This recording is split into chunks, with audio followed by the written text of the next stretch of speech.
ese sí es en el que está Javier Milei con toda la comitiva. Veremos si decide aterrizar acá.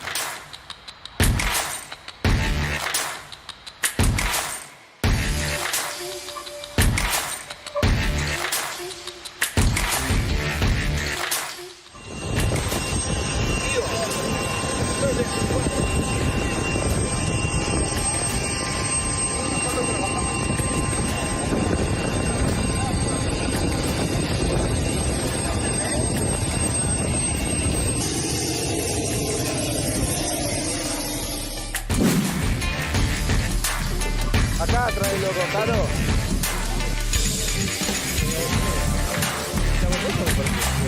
La alergia, boludo. Me mata.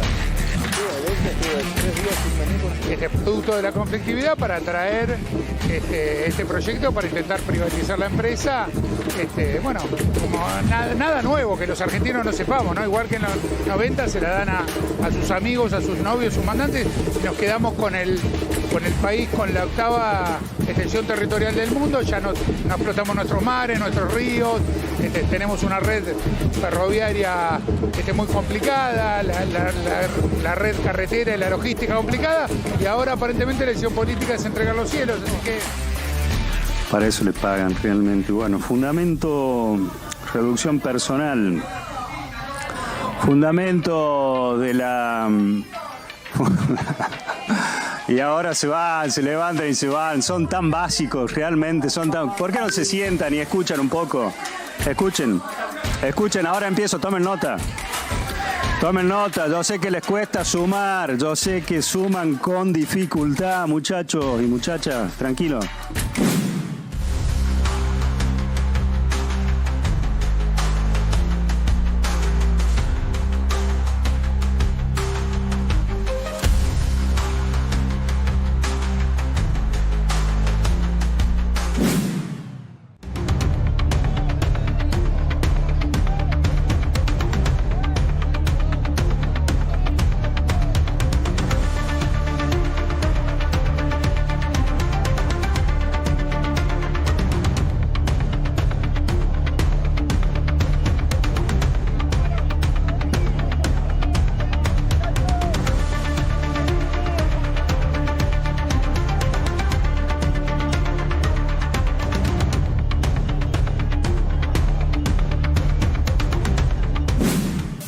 Han logrado que el gerente operacional presente la renuncia al cargo y la compañía no puede funcionar sin gerente operacional, con lo cual estamos lógicamente en búsqueda del reemplazo para poderla mantener funcionando y no tener que cerrar la compañía, pero en caso que la compañía no cuente con estos cargos cubiertos por normativa, no puede funcionar, con lo cual no quedaría otra que el cierre de la compañía generada por los propios sindicalistas.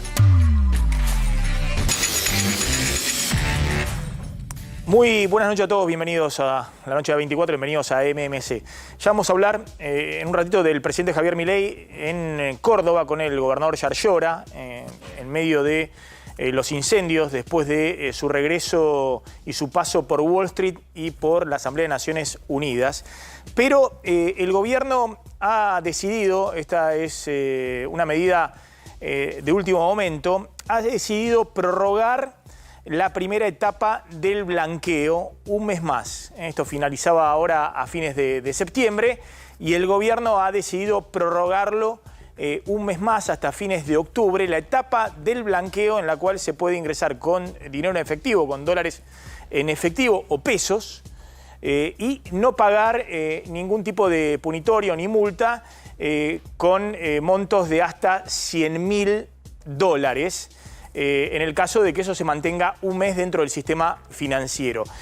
¿Por qué ha tomado esta medida el gobierno, aduciendo problemas operativos de los bancos que verdaderamente se han visto desbordados en los últimos días porque ha habido un verdadero boom de depósitos en dólares en el sistema financiero? Lo que ha ocurrido en los últimos días es que los depósitos en dólares desde el 15 de agosto crecieron más de $7.000 millones. Y el rango incremental es muy, pero muy vertiginoso. Hace 2 semanas hablamos que habían subido a razón de 150 millones de dólares diarios, después saltaron a 300 millones de dólares diarios. La semana pasada hubo días de 500, 600 millones de dólares diarios. Y la última información de principio de esta semana, que es el último dato que hay disponible del Banco Central, hubo un día de más de 1.000 millones de dólares de depósitos de argentinos que están saliendo de la caja de seguridad, del colchón, entre comillas, fuera del sistema, y se están depositando en el sistema financiero para ingresar al blanqueo. Y el gobierno, obviamente, con depósitos totales en dólares que ya están superando los 25.000 millones de dólares. Cuando asumió Milei estaban en 14.000 millones de dólares, es decir, hay un crecimiento muy fuerte de los depósitos en dólares. Está viendo si esta dinámica continúa un mes más, y eso, si bien son dólares de los depositantes, el gobierno no puede tocar esos depósitos, no son dólares que formen parte de las reservas netas, los dólares disponibles del Banco Central.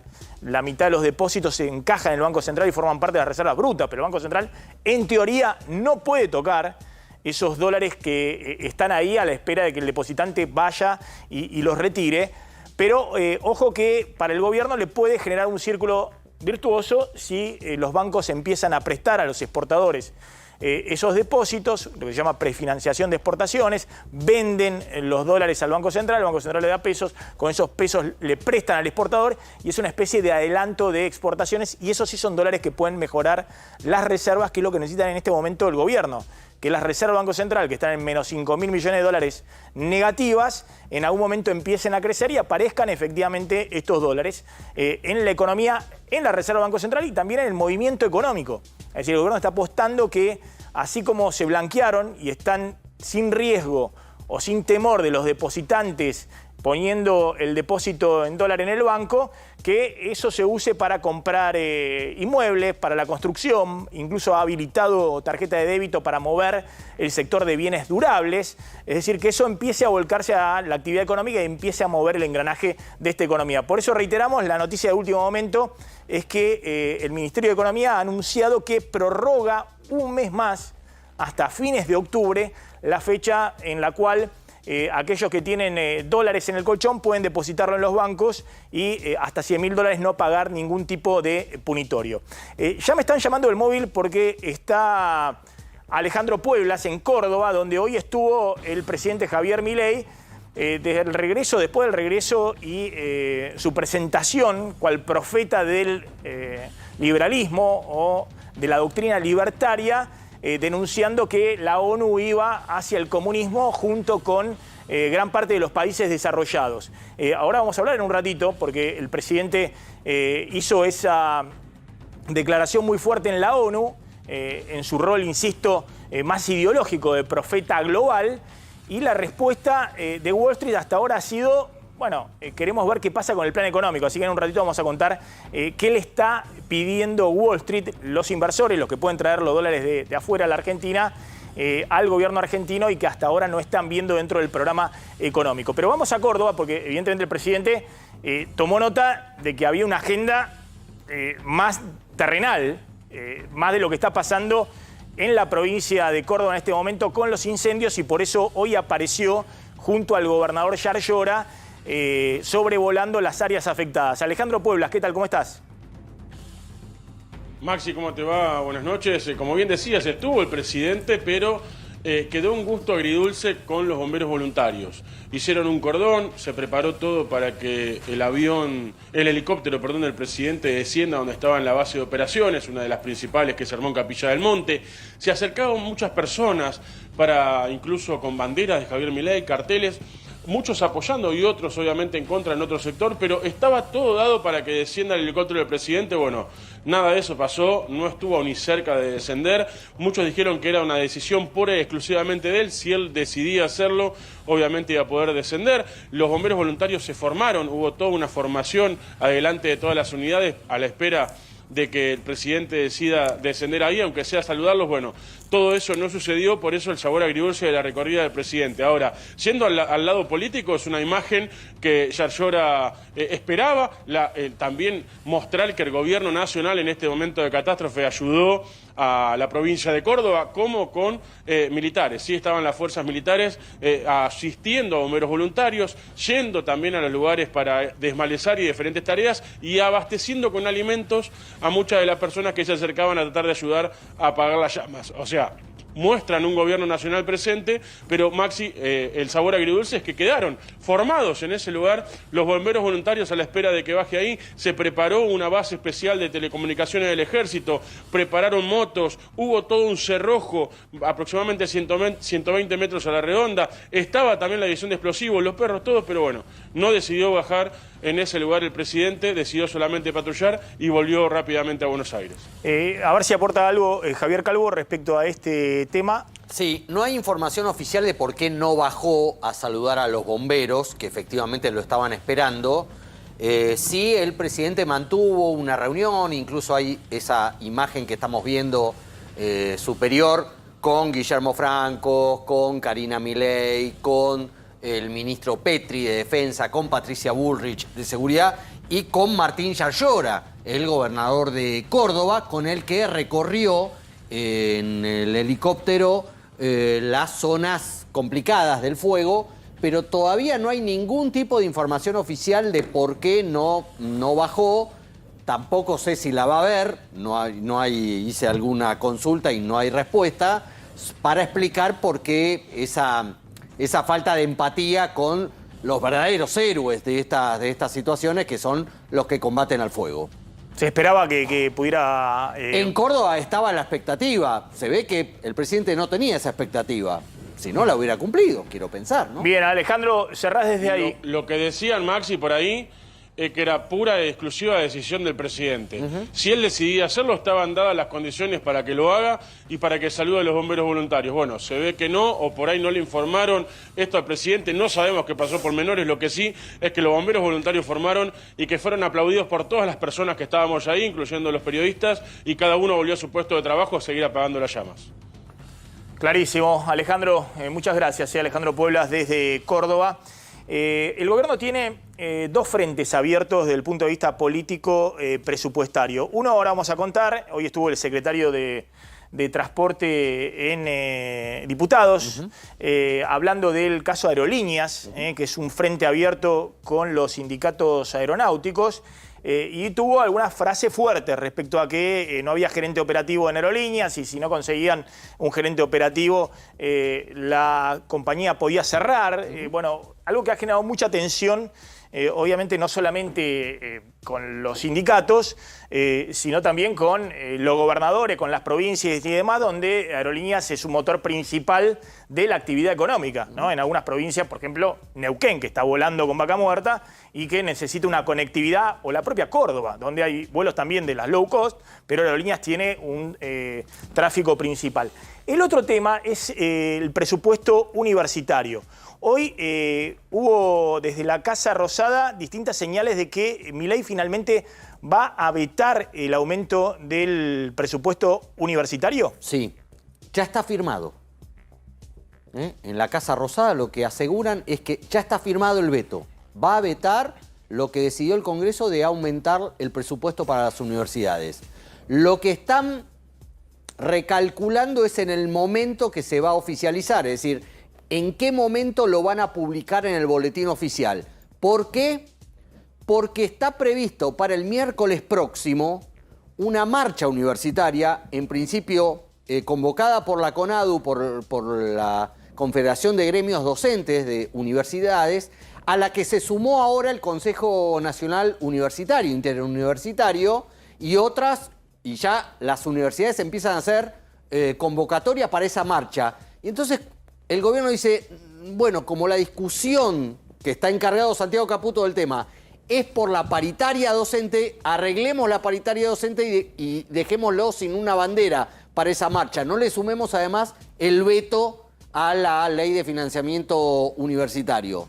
Por eso se está demorando su publicación en el boletín oficial. Déjame sumar al doctor Pablo Evelson, que es el decano de la Facultad de Farmacia y Bioquímica de la Universidad de Buenos Aires. Gracias por venir. Gracias. Bueno, ¿cuál es la situación de la Universidad de Buenos Aires y en general de las universidades desde el punto de vista presupuestario? Estamos hablando de carreras, en este caso, de rápida salida laboral, que son muy demandadas en el mercado, tengo entendido, pero que están experimentando un problema presupuestario severo. Sí, la situación realmente es dramática, porque si bien nosotros tuvimos luego de la primera marcha un reconocimiento de la pérdida que había habido en los gastos de funcionamiento, los gastos de funcionamiento en general representan un 10% del presupuesto universitario. En el caso de la UBA es aproximadamente el 12%, porque incluye el funcionamiento de los hospitales.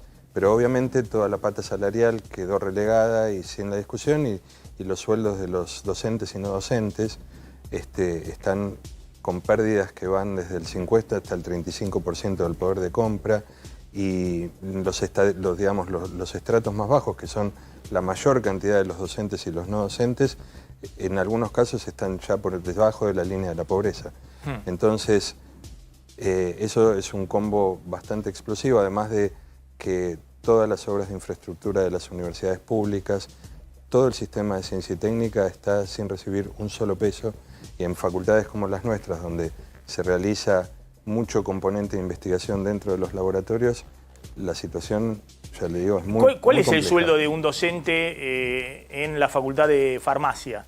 Yo, hoy comentábamos, hoy el Consejo Superior de la Universidad hizo una convocatoria a la marcha y hablábamos un poco y decíamos que el sueldo inicial de un ayudante de primera con dedicación exclusiva, que son en general los becarios que están haciendo sus tesis de investigación, el sueldo inicial ronda alrededor de los 650.000 pesos.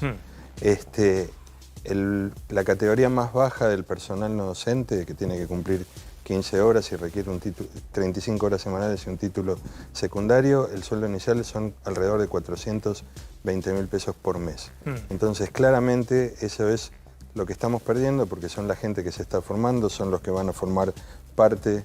¿Y los profesores con más años, adjuntos de cátedra el adjunto o jefe de trabajos prácticos? El jefe de trabajos prácticos inicial está muy cerca de un ayudante de primera, es un pequeño aumento. El profesor del sueldo inicial no llega a 1 millón de pesos. ¿Y tiene una carga horaria? Y de 40 horas semanales, y todo cuando yo digo bloqueo de título, cuando yo digo dedicación exclusiva, es con bloqueo de título, no puede dedicarse a otra actividad. A otra actividad. ¿Cuál es la formación que da la Facultad de Farmacia? Usted me comentaba que tienen pleno empleo, digamos. Son esas carreras donde se reciben cuántos estudiantes por año, cuántos se gradúan y enseguida tienen empleo ¿dónde? Se reciben alrededor de 200 bioquímicos o farmacéuticos por año. Según el año los porcentajes pueden variar un poco, pero es más o menos 50 y 50. Tienen amplia capacidad de dedicarse a múltiples aspectos. Uno piensa, un farmacéutico, la farmacia oficinal, pero también las farmacias hospitalarias, la farmacia industrial, la industria cosmética, la toxicología, la bromatología, lo mismo los bioquímicos principalmente también en los hospitales o realizando análisis clínicos, pero también es una carrera con un gran componente de investigación, y como yo le decía, toxicología ambiental, genética forense. Tenemos en la facultad, por ejemplo, el laboratorio de huellas digitales genéticas, que es el que realiza todos los análisis para el Poder Judicial. Es decir, hay una amplia variedad de especialidades dentro de los farmacéuticos. Y las actividades que hoy ustedes están viendo que no tienen presupuesto, es decir, Farmacia y Bioquímica hace también análisis clínicos para hospitales públicos. Claro, nosotros tenemos a cargo el laboratorio de bioquímica clínica del Hospital de Clínicas. Que también está con un problema presupuestario muy grande. Exacto, y nuestro laboratorio sufre los mismos problemas del hospital. Entonces estamos haciendo... Es decir, los cientos o miles de pacientes que se atienden en la clínica, cuando se hacen análisis clínicos, lo hace la Farmacia de Bioquímica. Exactamente. Nosotros le proveemos de análisis a todo el resto del hospital, y claramente estamos seleccionando las prestaciones que podemos dar para cumplir con lo ultra necesario, por ejemplo, los análisis para un prequirúrgico, para las cirugías que se tienen que hacer en el hospital y todos los análisis que son estrictamente necesarios. Calvo. Decano, respecto a esta restricción que tienen en los sueldos para docentes y no docentes, más allá de estos sueldos tan bajos, ¿cuál es la reacción de los docentes y no docentes? ¿Se van? ¿Renuncian? ¿Tienen que achicar la cantidad de clases que dan, la cantidad de materias, de asignaturas que hay porque no hay suficientes docentes? ¿Qué es lo que pasa por lo menos en farmacia y bioquímica? Nosotros lo que tratamos de no negociar es mantener la excelencia académica. Entonces, los docentes que tenemos tratamos de mantener el nivel de enseñanza que tenemos desde siempre y que caracteriza a la Universidad de Buenos Aires. Sí, lo que estamos viendo es que los sueldos para los docentes o los investigadores de la facultad son para nada competitivos. Entonces, en el sector privado los sueldos duplican o triplican lo que puede cobrar un docente. Entonces, claramente, gente que tiene que pagar su alquiler o mantener a su familia le cuesta muchísimo permanecer dentro de la universidad. Doctor, finalmente, ¿qué es lo que esperan? ¿La ley de recomposición del presupuesto universitario era una solución? Si el presidente la va a vetar, ¿hay alguna negociación con el gobierno nacional? Nosotros desde el primer momento, desde la primera marcha, lo que queríamos era establecer canales de diálogo que nos llevaran a un diálogo y un consenso. Entonces, lo que queremos es eso, digamos, mantener el diálogo abierto y que se atiendan a nuestras necesidades para poder mantener la calidad de la enseñanza. Doctor, gracias por venir. Muchas gracias. Muy amable, por decano. la invitación. Dame un dato, Martín Angulo, respecto al presidente de la Corte Suprema de Justicia y Lorenzetti. ¿Qué dijo hoy Lorenzetti? Que está, obviamente, en un enfrentamiento con Rosati, que es el presidente de la Corte. Ayer Rosati, contábamos, fue reelecto como presidente de la Corte Suprema, Carlos Rosenkrantz reelecto como vicepresidente, y hoy, después de esa elección, en la que Lorenzetti se abstuvo de votar, habló públicamente de una entrevista en Radio Mitre y dejó por lo menos dos frases centrales. La Corte en diciembre se queda con 3 jueces. Renuncia Juan Carlos Maqueda, llega a los 75 años de edad, no continúa y la Corte se queda con 3 jueces. Y dijo Lorenzetti, es una Corte Suprema de transición. Funcionar con 3 jueces es difícil, requiere de muchos acuerdos. Acuerdos entre 3 jueces de la Corte que tienen un enfrentamiento, que tienen una interna de Lorenzetti con Rosati y con Rosenkrantz. Por lo tanto, hay que ver cómo funciona eso, sobre todo porque para completar la Corte, hoy el Senado está trabado en las designaciones del hijo y García Mansilla. No se sabe cuánto tiempo va a demorar eso, y además Lorenzetti dijo que cuando se sumen esos 2 jueces, muy probablemente se tengan que rever las autoridades de la Corte. Perdón, aprovecho que no se va el decano de farmacia. Vos tenés una información, Calvo, que hoy circuló, que es una información muy extraña. Sí, y que muy llama delicada. Muy delicada. Mucho la atención respecto a las universidades, que hoy circuló y qué veracidad tiene esa información que está dando vuelta. Hasta ahora no lo oficializaron, pero desde la Secretaría de Educación de la Nación admitieron en off que están trabajando en un proyecto de ley. Esto debería salir por ley, también puede salir por DNU, si quisiera el gobierno, para hacer una nueva versión de la Ley Federal de Educación, aquella de los 90. Que Cavallo traspasó a las provincias los servicios educativos primario y secundario. Exacto. Son responsabilidades. Solo quedaron exceptuados la educación universitaria. Bueno, lo que el gobierno de Milei quiere hacer es pasarles las universidades también a las provincias, a los distritos. Con lo cual la UBA, en este caso, debería depender del gobierno de la ciudad. Que no presupuestariamente lo asuman las jurisdicciones. Bueno, no lo harían con los presupuestos que tienen ahora, que son bastante flacos, sino que lo harían con fondos mínimos que les pasaría a la nación y listo, y que se arregle cada jurisdicción. Esto lo admitieron hoy, empieza a circular y habrá que ver si el gobierno... Me dijeron, no es para allá, no es para el mes que viene, no es para este año, pero probablemente sea para el próximo año. Y atención, porque esto debería salir por ley, como salió la ley de financiamiento educativo de Menem, pero puede salir por DNU. Esto es como Caballo en los 90, que el FMI le monitoreaba las cuentas nacionales y dijo, bueno, salud y educación, claro, problema de las provincias, cargo. háganse cargo. Las provincias salieron a emitir, a financiar con los bancos provinciales, fue un descontrol. Decano, simplemente un comentario respecto a esto. Sí, me acabo de enterar. En realidad, digamos, sería una cuestión completamente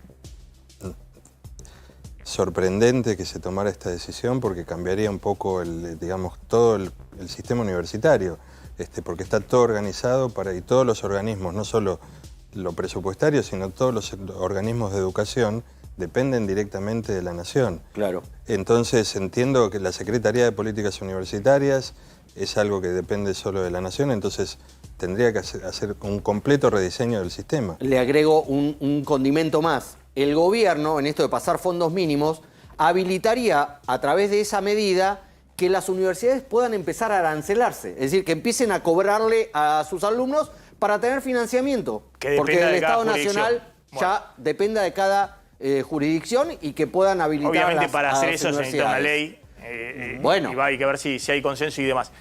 Una última cuestión, que es el tema de medicamentos. Sí. ¿Qué está pasando con el tema de medicamentos, la reducción de coberturas del PAMI y cómo está funcionando eso en este momento? Lo que sabemos es que hay una baja en la venta de medicamentos. Sabemos que también todos estos medicamentos que ahora se han pasado a venta libre salen de la cobertura de las obras sociales, entonces eso impacta mucho en el consumo o en la prescripción o la capacidad de adquirir que tienen los pacientes, y lo mismo con también lo del PAMI. Digamos, afecta directamente al paciente. Gracias, decano, muy amable. Ya vamos a hablar de Aerolíneas Argentinas. Bueno, atención, fíjense lo que dijo hoy en Diputados. Sí, porque se estaba discutiendo en comisión un proyecto de privatización que originó el PRO, Hernán Lombardi, de privatización de aerolíneas. Y hacia ahí fue el secretario de Transporte. Recuerden que Aerolíneas había quedado fuera del listado del anexo de privatizaciones de la ley Bases. Correcto. Pero el gobierno pareciera querer insistir con la privatización de Aerolíneas. Esto decía el secretario de Transporte.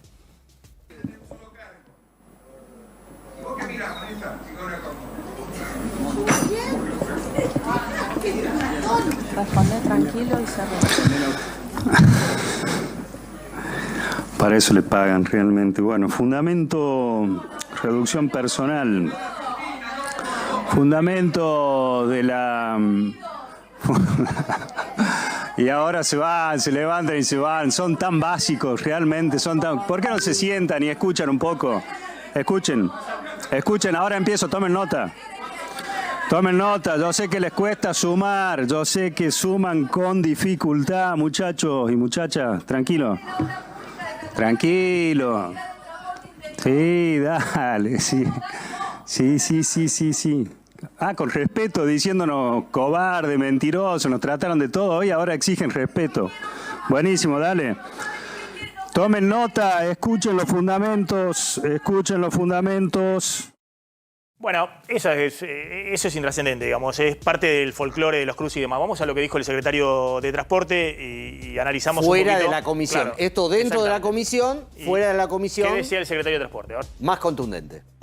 Han logrado que el gerente operacional presente la renuncia al cargo y la compañía no puede funcionar sin gerente operacional, con lo cual estamos lógicamente en búsqueda del reemplazo para poderla mantener funcionando y no tener que cerrar la compañía, pero en caso que la compañía no cuente con estos cargos cubiertos por normativa, no puede funcionar, con lo cual no quedaría otra que el cierre de la compañía generada por los propios sindicalistas.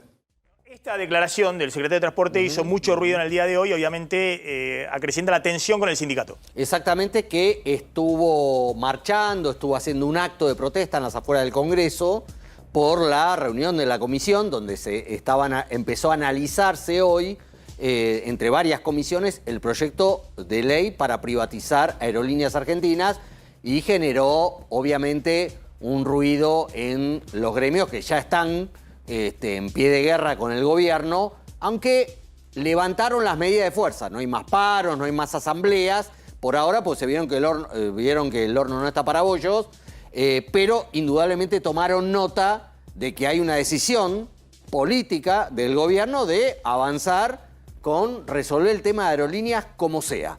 El presidente Milei estuvo esta semana en Nueva York y estuvo en Wall Street en distintas actividades, básicamente una disertación en Wall Street ante distintos fondos de inversión, y estuvo en Naciones Unidas, donde se plantó más como un profeta global del libertarismo, denunciando la avanzada del comunismo en el capitalismo moderno. Una cosa que... ya había Milei, hecho en Davos. Exactamente. Pero... Milei en solitario defiende y es una especie de su rol como influencer global, donde todos dicen es un crack, efectivamente tiene una potencia que llega a todas partes del mundo, pero uno se pregunta si eso está en línea con la agenda económica de la Argentina, de lo que necesita en este momento la Argentina. ¿Y qué necesita la Argentina en este momento? Necesita dólares. Es decir, te necesita que aparezcan de algún lado los dólares. O del colchón de los argentinos, el blanqueo está funcionando bien, o financiamiento, que se reabran los mercados de capitales para que la Argentina los vencimientos de deuda en dólares que tiene el año que viene, 8.000, 10.000 millones de dólares, los pueda refinanciar pagando una partecita, los intereses, pero refinanciar el capital alrededor de 6.000, 7.000 millones de dólares. Está en comunicación Diego Ferro, que es economista en Wall Street, hace mucho tiempo está en Wall Street, forma parte de un fondo de inversión importante ahí en Wall Street y creo que estuvo en algunas de las reuniones que hizo el ministro de Economía, Caputo, también con distintos fondos de inversión. Diego, gracias por atendernos, muy amable. No, un placer. Bueno, la pregunta es, ¿qué piensan los inversores de Wall Street de la Argentina, de Milei? ¿Qué es lo que verdaderamente están viendo con la economía argentina y cuáles son las dudas? Yo creo que lo que se ve es que la voluntad existe, que en general se están haciendo cosas, pero a diferencia de otros momentos en los cuales la gente prefería comprar antes de ver los resultados, como pasó con Macri, ahora quieren ver los resultados antes de invertir. Y es bastante claro eso. Y uno puede llegar a... el gobierno puede estar molesto, puede decir, mira lo que hicimos, mira lo que logramos, pero yo creo que es difícil cambiar esa sensación porque las pérdidas que generó Argentina en el mercado internacional en los últimos 6-7 años fueron muy grandes. Y respecto a eso, ¿no? El gobierno dice, estoy haciendo todos los deberes desde el punto de vista fiscal, estoy consiguiendo un equilibrio fiscal después del pago de intereses que no se había conseguido nunca en los últimos años. Y aún así no baja el riesgo país, no ingresan dólares financieros a la Argentina. Y la duda, ¿cuál es ahí? Si Milei dice, miren, me aplauden en todos los foros internacionales, estoy haciendo los deberes, ¿cuál es en concreto la duda? El concepto de equilibrio fiscal es un poco... no tiene mucho contenido informativo respecto de cuál es un plan económico, porque uno puede tener un equilibrio fiscal con 50% del gasto público y 50% de impuestos a nivel del Producto Bruto, puede tener un equilibrio fiscal a 20% del gasto con 20% de impuestos, y esas dos estructuras tienen completamente distinto impacto en la actividad económica. Yo creo que para hablar con Wall Street realmente se requiere un poco más de detalle y sofisticación, y la idea de que tenés equilibrio fiscal, yo creo que a esta altura suena como una medida forzada a corto plazo, y lo que está buscando la gente es algo más sostenible a largo plazo, ¿no? Y ver, ok, el equilibrio fiscal lo lograste, pero hay algo que permita mantener el equilibrio fiscal con acumular dólares y generar crecimiento, y ahí no hay un panorama claro de qué es lo que está el gobierno queriendo hacer, y o no lo dice o no lo sabe, pero digamos que el problema es bastante claro. El ajuste está siendo aplicado, pero la gente está perdiendo paciencia, entonces uno tiene que esperar a ver qué se produce más rápido, los resultados del ajuste para finalmente generar crecimiento, o la gente cansándose y empezando a tener una actitud más hostil hacia el gobierno. Y de ahí que no, que si bien lo que está haciendo es admirable, no es suficiente. La última te lo hago respecto a la experiencia de Macri, ¿no? Porque Caputo ha trascendido que en la reunión que organizó JP Morgan ahí en Wall Street con inversores, le dijo: no vengo a pedirles plata.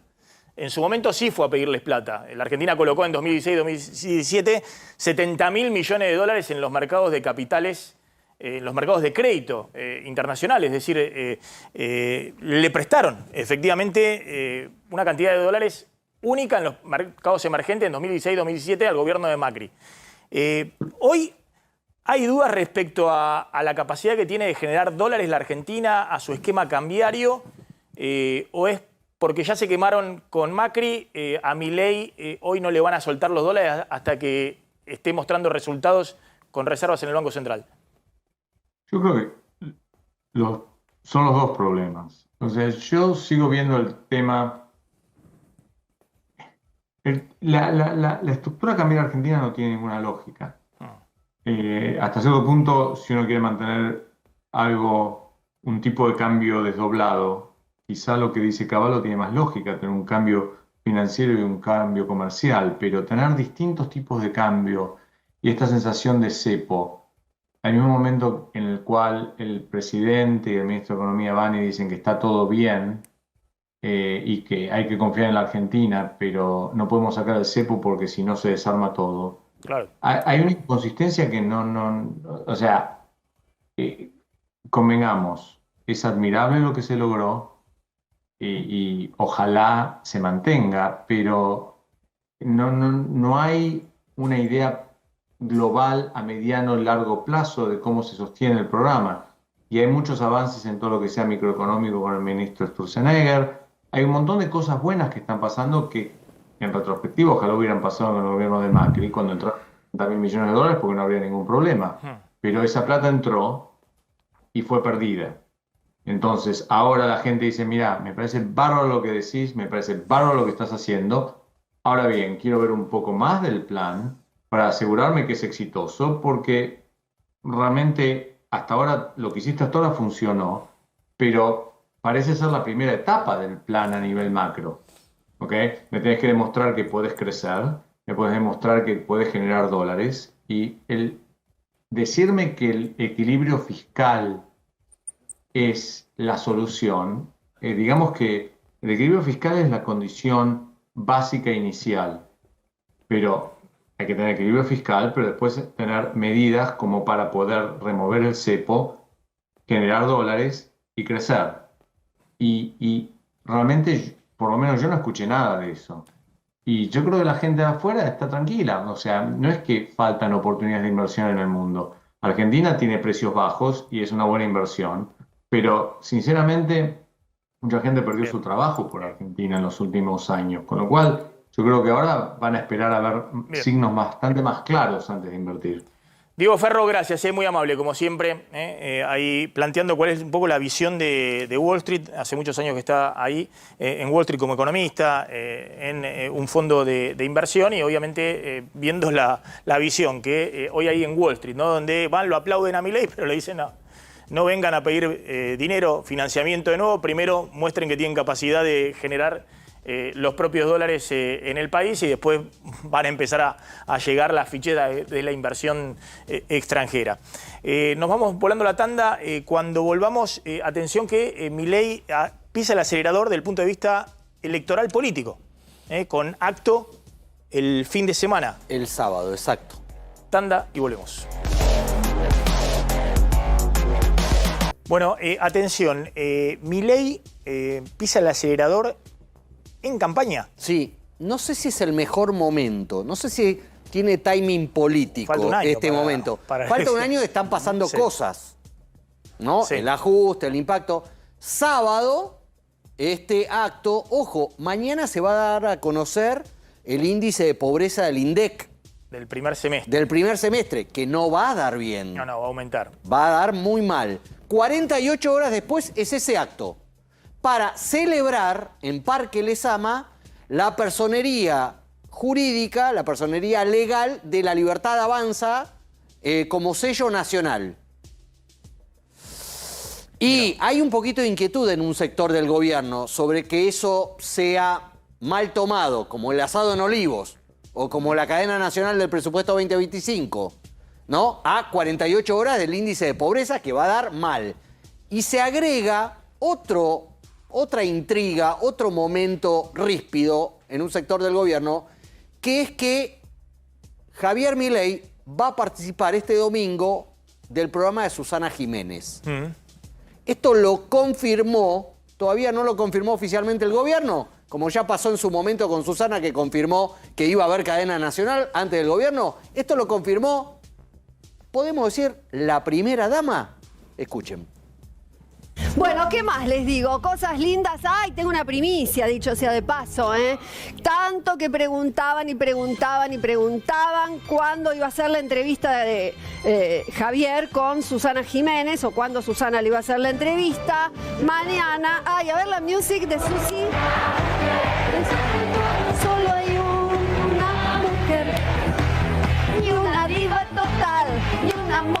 Es una diva total, es una diva total. Mañana se va a grabar la entrevista con el presidente de la Nación, porque ahí el rol es el ser presidente de la Nación. Y bueno, va a ser una entrevista, para mí va a ser la entrevista del año, porque la del año pasado fue la mía con él, sí, sépanlo, recuerden. Digo, ¿no? Y como esa. Bueno, vamos a ver, ¿no? Están pasando cosas que se le festejaban a Milei, o una parte de la población le festejaba a Milei, ahora ya no se las festeja tanto. Vamos a ver esto, qué es lo que pasa. Milei y sobre todo Karina Milei están en un armado político para el año que viene. Sí, claro. Buscar liderar todo ese espacio que anteriormente era de Juntos por el Cambio o del PRO. Sí, y sobre todo no depender de esos marginales de la política y a veces no tan marginales, alguna ayudita del peronismo, alguna ayudita de y no depender de Macri, y no depender de Macri tampoco. De Macri o de otros sectores todavía más marginales que para arreglar, para ir con el sello, porque no tienen su propio sello partidario, le meten candidatos. El Partido Nacional lo pide Karina Milei la semana pasada en la Justicia Electoral Nacional, y lo que te permite tener ese rótulo, ese estatus, es que vos podés ir solo a elecciones. No dependés que nadie te preste el partido para presentarte una elección. Podés ir en alianzas, de hecho el radicalismo y el peronismo son partidos nacionales y van en alianzas, pero ella es una decisión política, negociás de otra manera. Un dato respecto a una detención que hoy informó el Ministerio de Seguridad. Hoy a la mañana un hombre de 32 años fue detenido por la Policía Federal por amenazar a el presidente Javier Milei. Lo que estamos viendo es el video del operativo del allanamiento que hizo la justicia en la casa de este 32 años, que en junio pasado, en un reportaje que le hicieron en una cuenta de Twitter, dijo que le voy a meter un tiro, un cuetazo en la cabeza, me voy a tomar un rebotil y le voy a romper un tiro en la cabeza, en referencia a el presidente de la Nación, Javier Milei. En ese momento había una discusión en el Congreso vinculada a la ley bases, había gente que estaba haciendo entrevistas en el Congreso, salió esto, el Ministerio de Seguridad de la Nación lo denunció, la causa quedó a cargo del juez federal Ariel Lijo, que ordenó la detención y hoy se concretó. Si querés vemos el video de cómo era la amenaza al presidente Milei. Barraza lo quiere matar a Milei. Le da un tiro, un cuetazo en la cabeza, me va a tomar 10 Ributril, le voy a romper un tiro en la cabeza con 44 Magnum, 22 Magnum, lo que sea. Consigo un fierro eso para asegurarlo. ¡Tac! ¡Pum! Por esta amenaza fue denunciado, identificado y detenido. Y lo que estamos viendo es el tuit de la ministra de Seguridad, Patricia Bullrich, informando de la detención de esta persona con el título "Amenazó al presidente de la Nación a la cárcel". Atención, hay un acuerdo del gobierno con parte del peronismo. Con el kirchnerismo. ¿Con el kirchnerismo directamente? Sí, directamente. ¿Con qué tema? Con el kirchnerismo. ¿Con el juez Lijo? No. No. Con un proyecto... Con el juez Lijo está en la negociación. Vamos a ver, está frío eso, se enfrió. Un proyecto de democracia sindical. El PRO está que arde, el radicalismo está que arde, porque se tenía que discutir en comisión un proyecto de democracia sindical, se le llamaba así, que por ejemplo, lo tengo acá anotado, elimina la reelección indefinida de los jefes sindicales, obliga a la presentación de declaraciones juradas de los jefes sindicales y prohíbe la cuota solidaria, entre muchas otras medidas.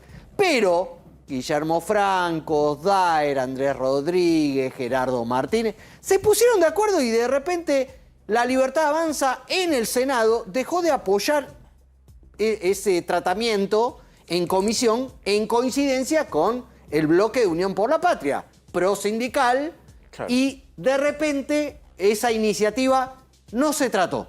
No son tan casta al final los sindicalistas. No parecen, no se trató. Llamativo, porque después en las redes, en Twitter, ¿no? Se tiran, pero acá, ¿no? Bajo la mesa se pusieron de acuerdo y este proyecto de democracia sindical no se trató, no se expidió la comisión, no hay despacho de comisión. Vamos a ver si el radicalismo y el PRO, en este caso, consiguen imponer que de todas maneras se trate y llevarlo al recinto. Pero sin los votos de Unión por la Patria y sin los votos, aunque sean poquitos, de La Libertad Avanza en el Senado, no va a andar. Bien, nos estamos retirando, se quedan con Pablo Caruso y equipo, con QR. Nosotros nos reencontramos como siempre mañana 20 horas. Chau, pasen bien.